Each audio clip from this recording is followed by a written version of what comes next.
Pacheco, eu não sei se você tem a mesma impressão que eu, mas eu percebo que cada vez mais as pessoas se conhecem menos. E o contraditório disso é que cada vez mais nós conhecemos muito acerca de uma enormidade de realidades. No campo, por exemplo, das ciências exatas, no campo das engenharias, né, no campo da biologia, da medicina, é evidente que há sempre um acréscimo, há sempre um ganho, novas ferramentas, né, novas propostas. Quando se trata de pessoa humana, parece que paira um abismo, parece que estamos diante de um nada, de um vácuo, e as pessoas não têm a mínima referência para começarem a dizer algo acerca delas mesmas. Você percebe o mesmo? Percebo, com certeza. E é engraçado porque, no fim, esse mesmo padrão de conhecimento que a gente acaba tendo sobre um monte de dados da realidade, as pessoas acabam transferindo isso para si mesmas. E aí, o que vai começar, o que a gente começa a perceber, e eu vejo isso muito recorrentemente na clínica, as pessoas começam a acreditar que eu me conheço porque eu sei um conjunto de habilidades de que eu sou dotado. A gente falava agora há pouco sobre a questão da vocação, né? Sim. As pessoas começam a entender que não, eu tenho vocação para isso porque eu sei mexer com números. Eu tenho vocação para isso porque, não, no fim das contas, eu gosto muito de animais. Você pega dois níveis, né, da nossa natureza, que um é um processo cognitivo e o outro é um processo mero e simplesmente afetivo, como se fossem alguma referência de compreensão do que eu sou. A gente diminui enormemente a experiência de compreensão da nossa natureza a dois elementos que são muito básicos, né? Muito achapados da experiência humana, né? do que é propriamente humano. A gente precisa saltar para além desses dois níveis, né? Que são níveis muito básicos, muito simples, né? Que, no fim, eles não falam da nossa pessoa como pessoa humana, eles falam da gente como um espécime humano. Nada mais, nada menos do que um espécie humana. Isso aqui todo mundo consegue chegar nesses dois níveis. Todo mundo consegue ter um desenvolvimento cognitivo padrão humano, né? Todo mundo consegue entender a capacidade afetiva própria do humano. Todo mundo consegue. Mas e o que é o propriamente humano, né? Isso aqui a gente precisa começar a entender, olhar para isso. Se a gente não olha para isso, a gente não vai chegar a lugar nenhum, né? A gente fica na escala do bicho, né? Fica no resto, fica no chão. Exatamente. E eu digo, eu não sou nada mais que é a grande implicância de Viktor Frankl com esses reducionismos. Viktor Frankl tem algo muito interessante que ele fala nesse sentido, que o reducionismo é nada mais do que um niilismo. Ou seja, reduzir a pessoa humana a uma de suas dimensões é levá-lo também a experimentar esse sentimento de nada, de vazio. Esse pessimismo começa a se instalar no coração da pessoa a partir do momento em que ela acredita piamente que ela é nada mais que a sua dimensão biológica, nada mais que a sua dimensão psíquica, nada mais que algumas habilidades, nada mais que alguns afetos, e aquilo que é o especificamente humano, aquilo que faz com que nós sejamos o que somos, e não uma mera coisa, e não um mero joguete, não um ser condicionado, só impulsionado, mas um ser livre, dotado de dimensões elevadas, de responsabilidade, de liberdade, de capacidade de autotranscender. Isso tudo fica negado quando eu tento ver a pessoa humana, e você bem disse, como uma mera somatória de fatores. Fatores esses que normalmente apontam só para baixo, apontam só para o chão. Exatamente isso, não tem dúvida de que isso. Se a gente leva isso às últimas consequências, não só a gente vai experimentar um niilismo, não só a gente vai, voltando, né, não só a gente vai experimentar um reducionismo que leva a um niilismo, como também a experiência que a pessoa faz de si mesma passa a ser uma experiência adoecida. A gente não se dá conta, porque o que eu tenho visto aqui é que as pessoas acreditam que o problema do niilismo, o problema do reducionismo são problemas teóricos. Então, a gente ouve falar alguma discussão sobre niilismo e reducionismo no âmbito meramente teórico. Já é um problema ideológico. Então, vamos enfrentar isso ideologicamente. As pessoas não se dão conta que, levadas essas duas categorias para dentro da compreensão que a pessoa tem de si mesma, adoece. Adoece a pessoa. Quer dizer, não só eu me vejo reduzido, não é só uma questão de me ver reduzido, eu adoeço.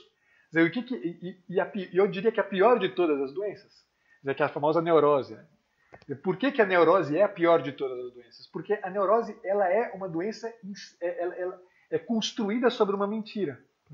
Não é que seja mentiroso o fato de eu ter uma dimensão biológica, uma capacidade, uma habilidade tal. Né? Não é que seja mentiroso o fato de eu ter uma capacidade psicológica. É mentiroso eu dizer que isto é a palavra final sobre o que eu sou.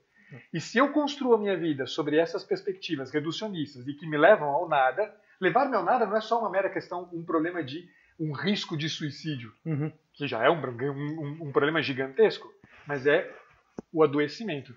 Quer dizer, talvez seja um pouco grave o que eu vou dizer, mas é isso mesmo. É um suicídio aos poucos. Né? Quer dizer, é um se matando aos poucos. Eu vou me matando aos poucos sem me dar conta que eu estou me matando. Isso aqui é terrível. Isso é a destruição da minha humanidade. É a minha destruição. E é interessante que as pessoas não percebem que nesse campo, né, que é o campo do que é próprio da pessoa humana, uma coisa necessariamente exige a outra. Você dizia, né? As pessoas veem isso como um sistema filosófico, ou veem isso como um sistema antropológico, veem isso como uma ideologia. Só que é o seguinte, aquilo que eu vou me tornando também se dá muito em conta das concepções de vida e de mundo que eu tenho. Exato. Ou seja, não são questões díspares. Sim. Mas eu sei pouco de filosofia, eu mal consigo definir o que é antropologia. Pouco importa. Você tem uma filosofia de vida, ou que você virtuosamente construiu, ou que lhe impuseram, você tem algum tipo de ideologia que você carrega, e isso tudo vai exigindo condutas específicas. Você vai se tornando, de algum modo, aquilo que você acredita. As suas crenças te levam a ter atitudes, essas atitudes vão tornando-se hábitos, esses hábitos vão construindo a sua personalidade. E é uma personalidade doentia, muitas vezes é fruto de uma filosofia tarada, uma filosofia bagunçada, uma forma de ver o mundo e de ver a pessoa humana que é reducionista, portanto é pessimista, que não contempla, não brinda todas as dimensões da pessoa humana. E quando eu digo todas as dimensões, a dimensão biológica, a dimensão psicológica, a dimensão social, mas também a dimensão noética, a dimensão daquilo que é próprio da existência, do ekesistere, de sair de si mesmo, de ser para fora e se dedicar a algo, a alguém, a uma tarefa, a um grande amor.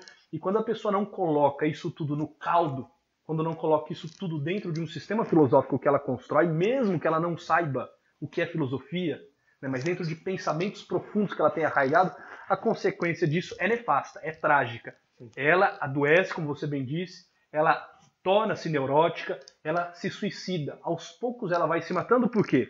Porque ela mata a sua humanidade, a sua capacidade de vir a ser. Ela se assemelha cada vez mais com coisa e cada vez menos com pessoa. Há uma coisificação da pessoa quando o reducionismo entra em jogo e quando as dimensões da pessoa humana estão muito segmentadas, muito fracionadas. E a grande questão é o seguinte, como, Pacheco, se não essa forma, né, de ver a pessoa fracionada, como unir, como contemplar todas essas dimensões dentro daquilo que é a pessoa humana? Uma coisa que me vem em mente imediatamente quando você fala isso, e eu acho que talvez possa ser um caminho para a gente começar a pensar isso aqui, é que acho que a primeiríssima grande questão é a gente aprender a olhar para si mesmo da forma adequada. Há uma maneira de se conceber a pessoa, de entender que a pessoa é uma consciência.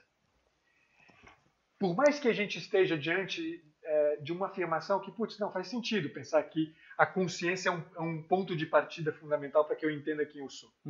Só que o problema de dizer eu me conheço quando eu conheço a consciência que eu tenho, é que eu esqueço justamente de uma coisa. A consciência, ela não é uma substância.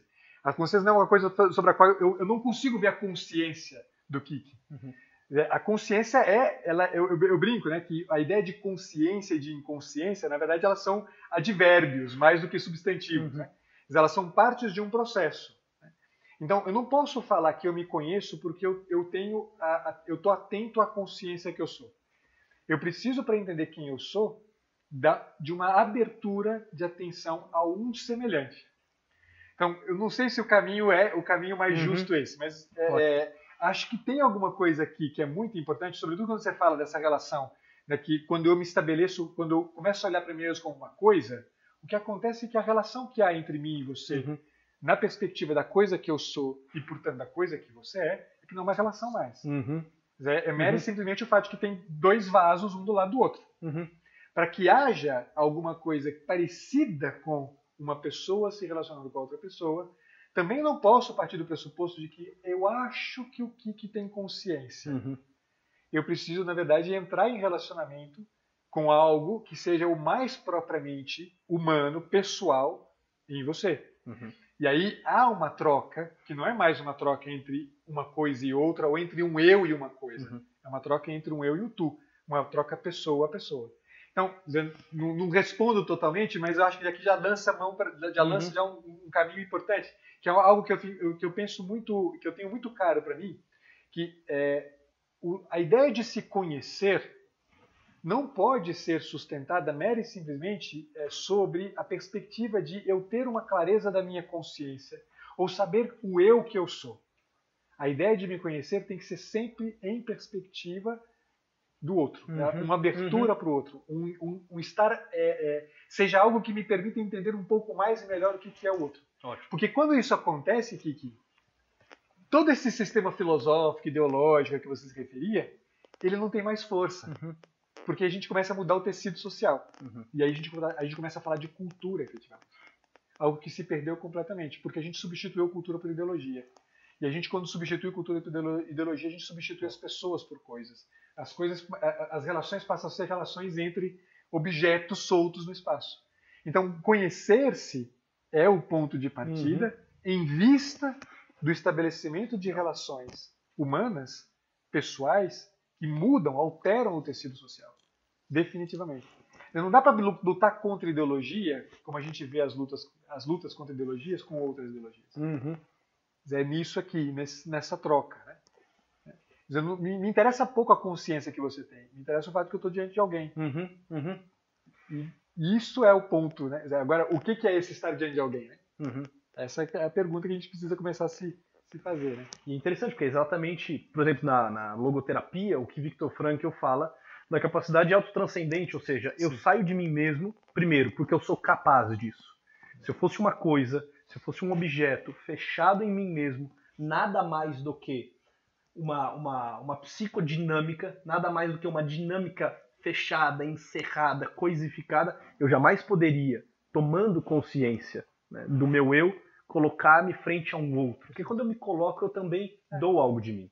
Nessa relação, né, eu e tu, tem algo, né, de mim que de alguma forma transcende a todas essas dimensões mais periféricas e vai ao teu encontro e capta também essa capacidade que você tem de responder, saindo de si e doando-se, capta o seu único e o seu irrepetível, né, toca de alguma forma no seu núcleo duro. Né? São, na verdade, duas pessoas no seu modo mais integral, né, integrando todas essas dimensões, que se comunicam. São dois núcleos duros que se tocam, que se percebem. E aí é interessante quando você fala do processo de cultura. Isso começa, de fato, gerar, né, toda uma ação, toda uma dinâmica na sociedade que faz com que nós não sejamos mais coisas e não nos tratemos mais assim, mas nos tratemos como iguais, como fraternos, como tais. Né? E isso é uma baita de uma cura para o nosso tempo e para a nossa sociedade.